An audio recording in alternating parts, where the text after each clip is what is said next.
സ്വാഗതം. ഞങ്ങൾക്ക് ഇന്ന് ഇവിടെ ഒരു ശബദമുണ്ട്. മലയാളത്തിൽ മാത്രമേ സംസാരിക്കുകയുള്ളൂ എന്ന്. പക്ഷെ നിങ്ങൾക്കത് ബാധകമല്ല. പേടിച്ചു പോയല്ലേ? അപ്പോൾ എന്തൊക്കെയാണ് ഞങ്ങൾക്ക് വേണ്ടി ഇന്നിവിടെ തയ്യാറാക്കി വെച്ചിരിക്കുന്നത്? നമ്മൾ ഇന്ന് ചെയ്യാൻ പോകുന്ന കൊറോണ കാലമാണ്. തീർച്ചയായിട്ടും കൊറോണ റിലേറ്റഡ് ആയിട്ടുള്ള ഒരു സ്ക്രിപ്റ്റ്. കൊറോണയും നടന്മാരും പിന്നെ രാഷ്ട്രീയക്കാരും. നമ്മുടെയൊക്കെ കണക്കുകൂട്ടലുകൾ തെറ്റിച്ചുകൊണ്ടാണ് കൊറോണ കടന്നു വന്നിട്ടുള്ളത്. അപ്പൊ കണക്കുകൂട്ടലുകളിൽ മുൻപന്തിയിൽ നിൽക്കുന്ന രണ്ടുപേരെ ഇവിടെ കൊണ്ടുവരികയാണ്. ഒന്ന് ബഹുമാന്യനായ മുഖ്യമന്ത്രി പിണറായി വിജയൻ സാറും അതോടൊപ്പം ശ്രീ കെ മുരളീധരൻ സാറും. കെ മുരളീധരൻ സാറിന്റെ കൊറോണ കണക്കുകൂട്ടലുകൾ ഞങ്ങൾക്കൊന്ന് കേട്ടാൽ കൊള്ളാം. ഈ കൊറോണയെ കുറിച്ച് പറയുമ്പോൾ നമ്മൾ കുറച്ചുകൂടി സയന്റിഫിക് ആയിട്ട് പഠിക്കണം എന്നാണ്, വിലയിരുത്തണം എന്നാണ് എൻ്റെ ഒരു നിഗമനം.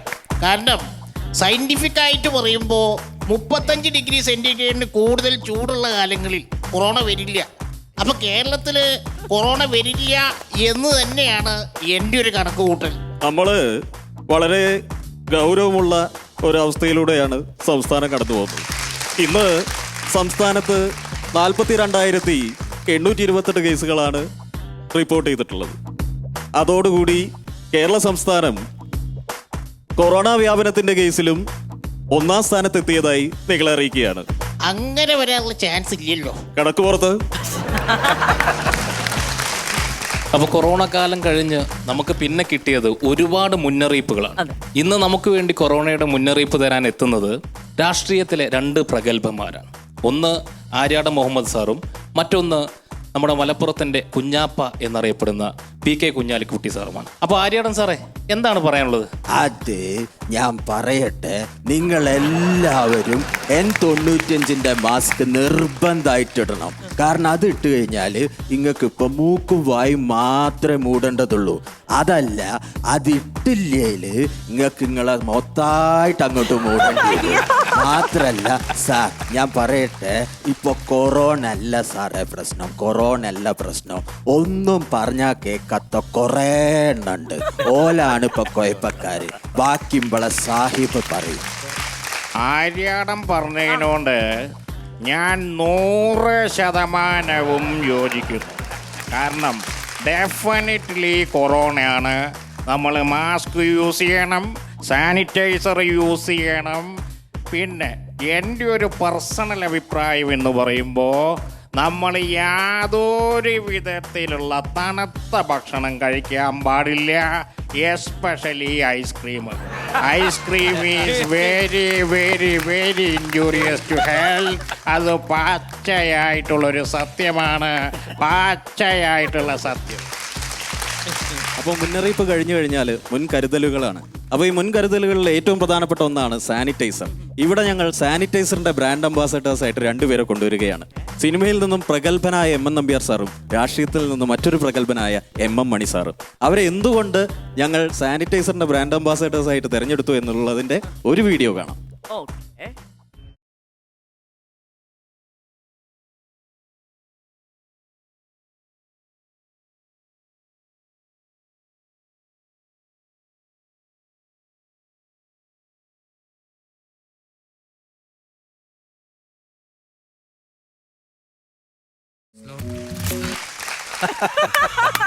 അപ്പൊ M.N. നമ്പ്യാർ സാറേ, താങ്കൾക്ക് പേടിയുണ്ടോ? പേടി അതെന്റെ നിഘണ്ടുവിലില്ലാത്ത വാക്കാണ്. രാഘവ, നീ ഭാഗ്യവാനാണ്. സുന്ദരിയാം ഒരു ഭാര്യ, നല്ലവനാം ഒരു മകൻ, യോഗ്യനാം ഒരു അനുജൻ. അതുകൊണ്ട് നീ സാനിറ്റൈസർ ഉപയോഗിക്കുക രാഘവ, നീ സാനിറ്റൈസർ ഉപയോഗിക്കുക രാഘവ. ഇതൊന്ന് തുറന്നേ. ഭയമല്ല, ജാഗ്രതയാണ് വേണ്ടത്, ജാഗ്രത.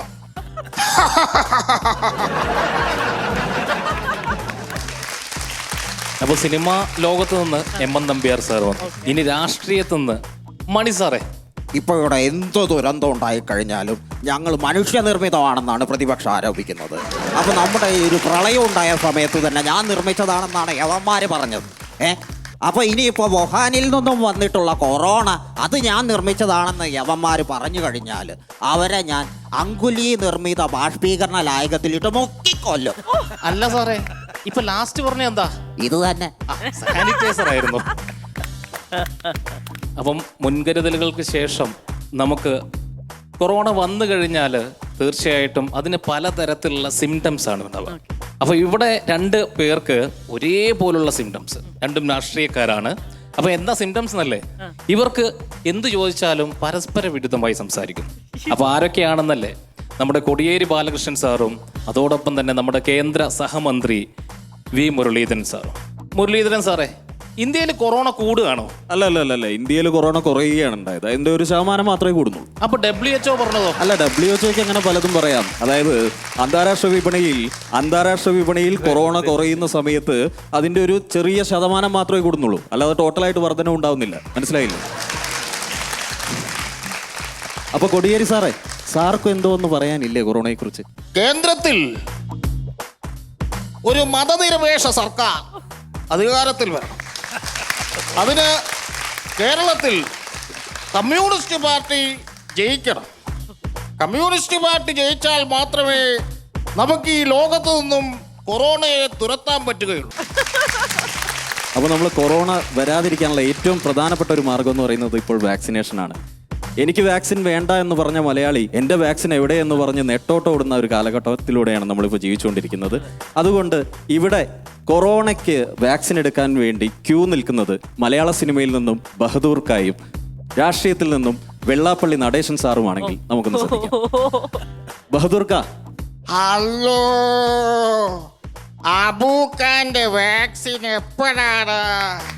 കൊറോണ വന്ന നമ്മൾ കരയാൻ പാടില്ല. നമ്മൾ കരഞ്ഞ കൊറോണ ചിരിക്കും.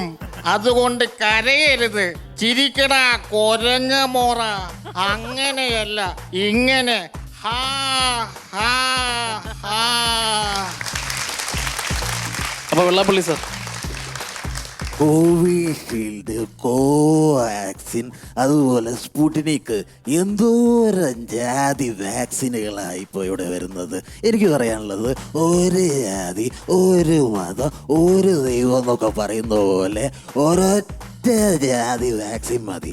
അതും ഈ മഞ്ഞ കളറുള്ള വാക്സിൻ ആണെങ്കിൽ അത്രയും നന്നായി. അപ്പൊ വാക്സിനൊക്കെ എടുത്തു കഴിഞ്ഞിട്ടും കൊറോണ വന്നു കഴിഞ്ഞാൽ നമുക്ക് ഈ സമൂഹത്തിനോട് ചെയ്യാൻ പറ്റുന്ന ഒരു കാര്യം, ഒന്ന് മാറി നിൽക്കുക, ബ്രേക്ക് ദ ചെയിൻ. അപ്പം ഇവിടെ നമ്മൾ അത് ചെയ്തിട്ടില്ലെങ്കിലോ അത് ചെയ്യാനുള്ള ആളുകളും ഉണ്ട്. അപ്പോൾ ഇവിടെ അത് ചെയ്യിക്കാനായി ആദ്യം വരുന്നത് നമ്മുടെ എല്ലാവരുടെയും പ്രിയങ്കരനായ ആ ഒരു വില്ലൻ അല്ലേ, ജോസ് പ്രകാശ് സാർ.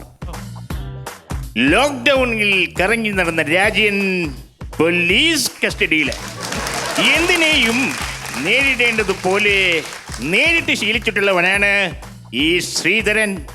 അതുകൊണ്ട് രാജനെ ഐസൊലേഷൻ വാർഡിലേക്കും രാധയെ എന്റെ രഹസ്യ ബംഗ്ലാവിലേക്കും കൊണ്ടുവരണം. ഇനി രാധയുടെ കാര്യം കൊറോണ കഴിഞ്ഞു, എല്ലാ കാര്യങ്ങളും ഇന്റർനെറ്റും മൊബൈലും ഏറ്റെടുത്തു. അപ്പൊ ഐസൊലേഷന്റെ ചാർജ് ഇവിടെ ഏറ്റെടുക്കുന്നത് ഞാൻ നേരത്തെ പറഞ്ഞല്ലോ, ഉമ്മൻചാണ്ടി സാറാണ്. അദ്ദേഹം കംപ്ലീറ്റ് ഐസൊലേഷനും മൊബൈൽ ഫോണിലൂടെയാണ് ചെയ്യുന്നത്. നമുക്ക് നോക്കാം. ഹലോ, ഹലോ, പറ ഹലോ, പറ. സാറേ, ഞാൻ കുട്ടപ്പനാണ്.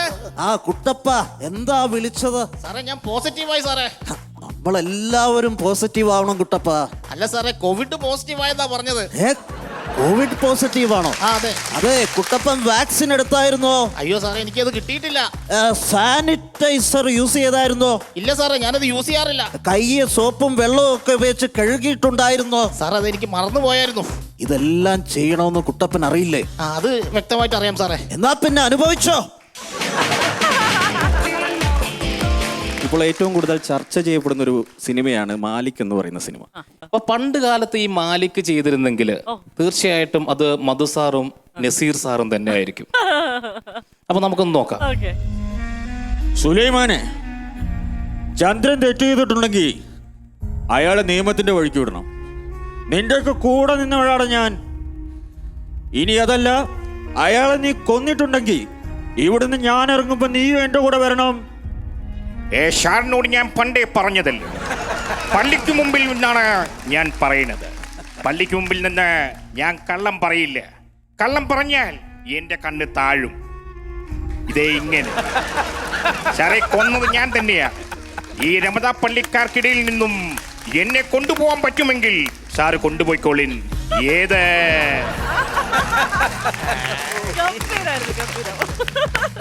അപ്പോൾ നമ്മളെല്ലാവരും ഒരുപാട് റെസ്പെക്ട് ചെയ്യുന്ന ഒരു വ്യക്തിത്വം doctor APJ Abdul Kalam sir. അദ്ദേഹത്തെ ഒന്ന് ഇവിടെ അനുകരിച്ചുകൊണ്ട് ഞങ്ങളുടെ ഈ ഒരു സെഗ്മെന്റ് ഇവിടെ അവസാനിപ്പിക്കുക. Okay. Ladies and gentlemen, dreams transforms into thoughts and thoughts leads to action. So work hard with dream, dream, dream. Thank you. Thank you all of you. Thank you all of you. Thank you. ആ ഒരു background മ്യൂസിക്കും ആ ശബ്ദവും കിടപ്പോൾ ശരിക്കും ഭയങ്കര touching ആയി പോയിട്ടോ. അത് പെട്ടെന്ന് ആ ഒരു മെമ്മറീസ്. ഇന്നസെന്റ് സർ, നല്ല എന്താ പറയാ, നമ്മള് പല ഇതുകളും കണ്ടുപിടാം അല്ലേ? പക്ഷേ ഇത് കലക്കൻ എന്ന് പറഞ്ഞു കഴിഞ്ഞാൽ കലക്കൻ. നാത്തിക്ക, ആദ്യം നിങ്ങളുടെ ഈ ഒത്തൊരുമ ചേട്ടനും എന്നും കൂടി ഒരുമിച്ച് പെർഫോം ചെയ്യാനായിട്ട് കാണിച്ച ആ ഒരു മനസ്സിന്, ആ ഒരു ചിന്തയ്ക്ക്, അതിനാണ് ഏറ്റവും എന്താ പറയുക ഒരു നന്മ എന്ന് പറയുന്നത്. സാധാരണഗതിയിൽ ഇതിൽ മൂത്താരാണ്? ഞാനാണ് സർ. ആണല്ലേ? എന്ത് ചെയ്യുന്നു? ഞാൻ ചാർട്ടർ അക്കൗണ്ടൻസിയാണ് പഠിച്ചത്. പിന്നെ അതിൻ്റെ ഫൈനലെത്തി മിമിക്രിയോടും ഈ കലയോടും അത് നിർത്തി. ഇപ്പം കലയും പിന്നെ ഒരു ഇൻസ്റ്റിറ്റ്യൂട്ട് ഉണ്ട്, ഫാക്കൽറ്റിയാണ് അക്കൗണ്ടൻസി. അതല്ലേ. അനിയൻ എന്ത് ചെയ്യുന്നു? ഞാൻ ഗവൺമെന്റ് എംപ്ലോയി ആണ്, GST ഡിപ്പാർട്ട്മെന്റിൽ വർക്ക് ചെയ്യുന്നു. ശരി, നന്നായിരുന്നു. നസീർക്ക എങ്ങനെയുണ്ടായിരുന്നു? നിങ്ങൾ രണ്ടുപേരുടെയും ഈ ഒരു തീം അത് ഓരോന്നും പ്ലേസ് ചെയ്തിരിക്കുന്നത് ഭയങ്കര രസമായിട്ടുണ്ട്. Thank you Naseer. നല്ല പെർഫെക്ഷൻ ഉള്ളകൂടി, കാരണം കുറേ വോയിസുകൾ ഭയങ്കര പെർഫെക്ഷൻ ആയിരുന്നു. അതിലുപരി ഞങ്ങളത് ആസ്വദിച്ച അതിലെ തമാശയാണ് ഏറ്റവും കൂടുതൽ.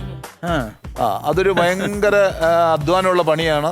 അത് നിങ്ങൾ വളരെ വൃത്തിയായിട്ട് തന്നെ ഏറ്റെടുത്ത് ചെയ്തിട്ടുണ്ട്. ഭയങ്കരമായിട്ട് എൻജോയ് ചെയ്തു കേട്ടോ, നന്നായിരുന്നു.